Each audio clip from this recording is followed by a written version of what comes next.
by my success at Foxconn, I decide to embark on a new plan, but I'm going to need Kathy's help if it's going to work. So I meet with her in the lobby of my hotel, and I say to her, Kathy, now you work with a lot of American businessmen, don't you? And she says, yes, I do. And I say, great. Here's what I want you to do. I want you to call all of the factories you have connections with. I want you to call them, and I want you to tell them that I am an American businessman, and I want to buy whatever it is they are selling. And she listens to this, and she says, but you are not a businessman? And I say, that's true. I am not a businessman. And she says, and you aren't going to buy their products? I said, that's true. I'm not going to buy their products. She says, you will lie to them. And I say, yes, Kathy, I'm going to lie to lots and lots of people. And for a moment, I think it's not going to work. And then I can actually see the idea leap the synaptic gap from problem to be solved. She says, you are going to need a lot of business cards.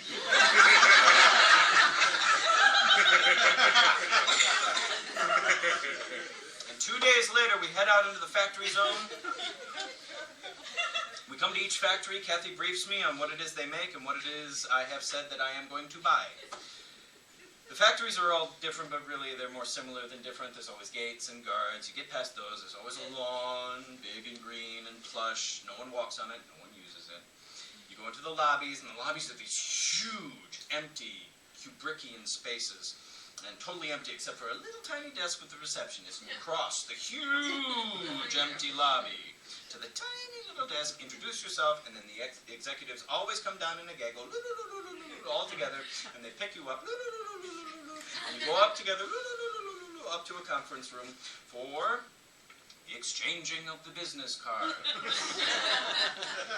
Kathy told me that this would be very important, that when we go into that room, it would be very formal, and each person would come up to me in turn, and they would offer me their business card with 2 hands, and it was important that I accept it with 2 hands, and then I examine it.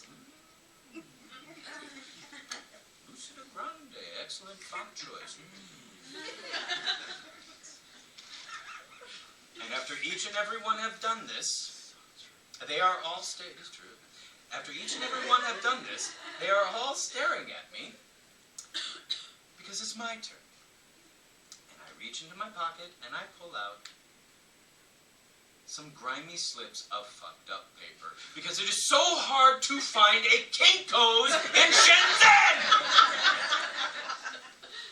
At the business office at my hotel, it's like from before the fucking revolution. And the woman there is totally scary, and the keyboard doesn't make any fucking sense, and they don't have scissors, they're like child safety. It's so fucked up! I don't even know how to tell you how fucked up it was. It's really fucked up!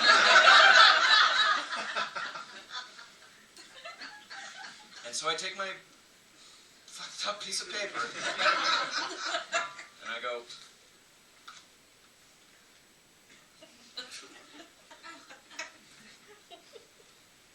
thank God for the protocol of the Chinese. They do not even blink. They take my fucked up piece of paper and they go, interesting, made up business name with fake address.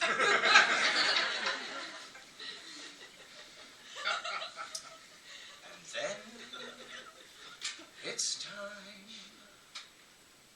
for the PowerPoint. And one of the reasons I've lived my life in the manner that I have is that so I do not have to go to fucking PowerPoint presentations. That was sort of the fucking point of all this. But life has its little irony sometimes, doesn't it? And I made up for it all in Shenzhen. Oh, yes, I did. Because I went to all the PowerPoint presentations. Every last fucking one of them. Because PowerPoint is a tool designed by Microsoft. Microsoft! Whose motto should be, building tools that do shit we can already do. Because the point of PowerPoint is that it enables people who are in the same room to communicate to one another. As you can tell from the form of my theatrical presentation, I believe we have a tool that does that already. It's called the human voice. It's built in, and it hardly ever crashes. But why would we want to talk to one another when instead we can use PowerPoint with all its fucking features? Like the clip art. Ah! The clip art makes my eyes bleed! And the fonts! Oh, they use all the fonts! Comic Sans?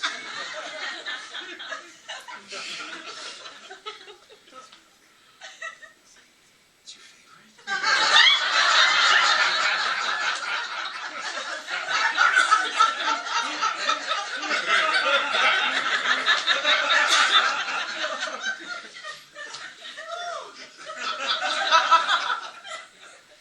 You're really going to wish you had sat by the door.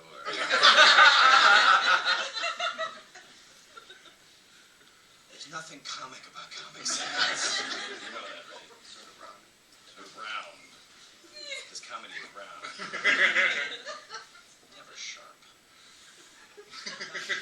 Anyway. They put up the first slide.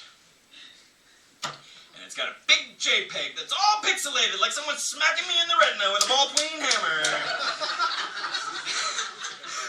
And then the person running the PowerPoint goes, click. And a single line of text appears. In English.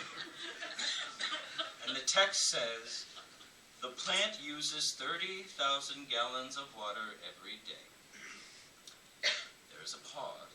And then the clicker says, the plant uses 30,000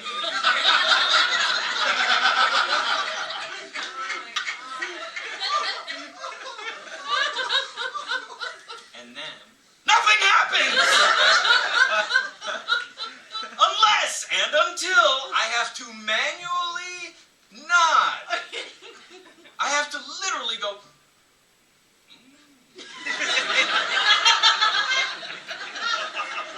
and then, and only then, will they, and then another line of text appears. It's fucking interminable! It goes on and on. I swear to God, there are nights I wake up in the middle of the night and I go, oh, am I still there? Is the fucking presentation going on? Am I missing it? It goes on for so long, I seriously start thinking about the fact that I'm an actor playing the role of an American businessman. There are actual business people out there for whom this is their actual life. How does that happen to somebody? You go to school, you fall in love, and this is what you're spending your precious life on. What the fuck happened to you? They must have a penknife in their pockets.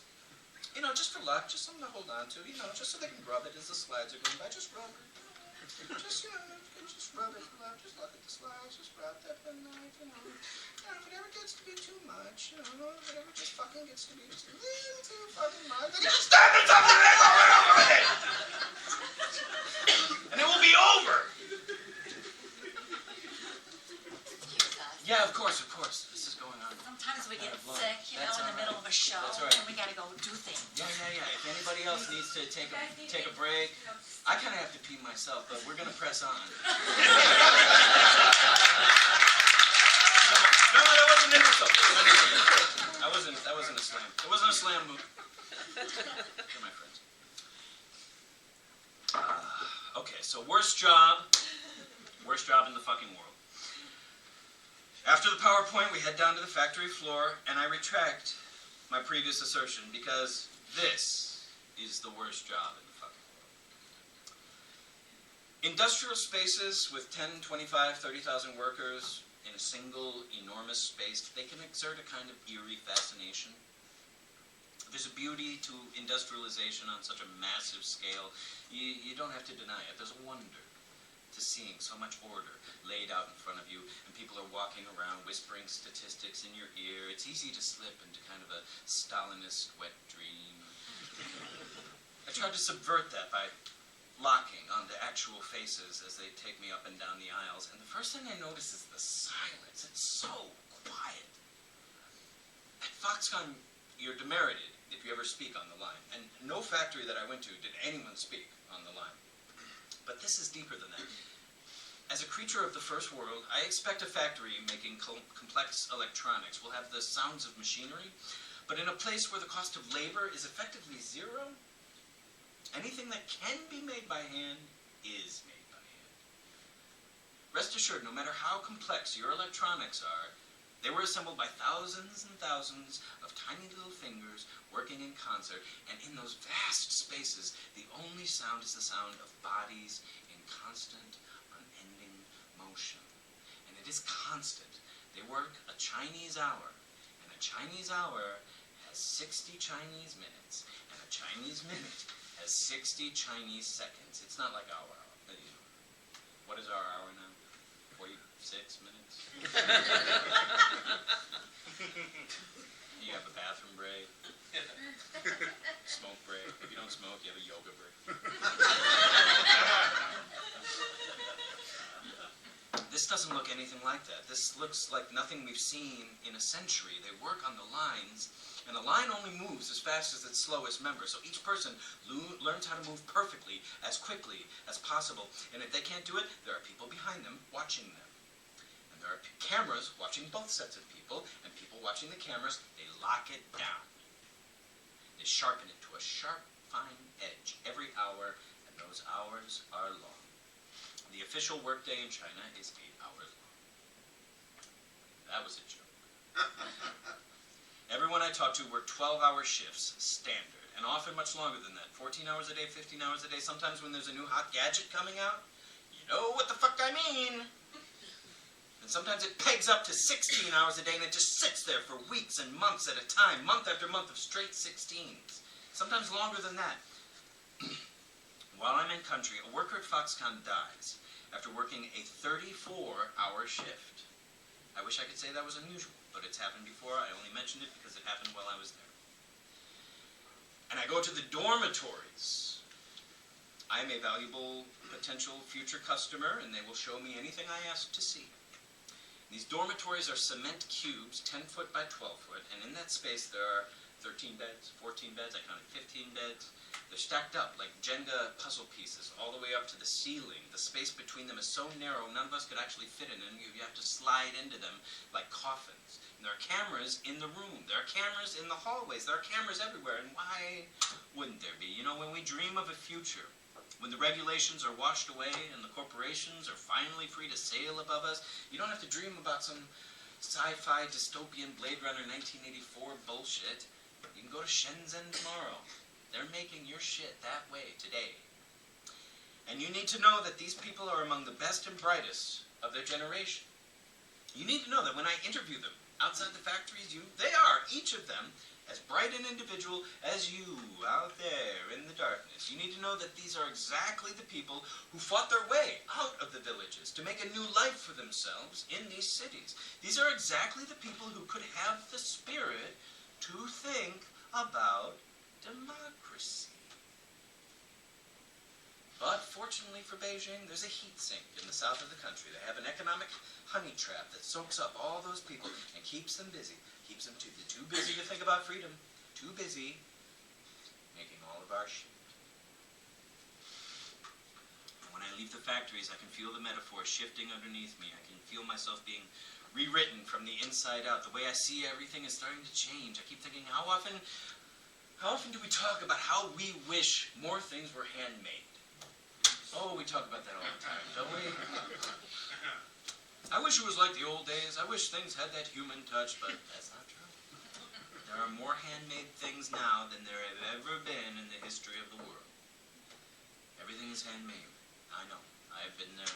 I've seen the workers laying in parts thinner than human hair, one after another, after another. Everything is handmade.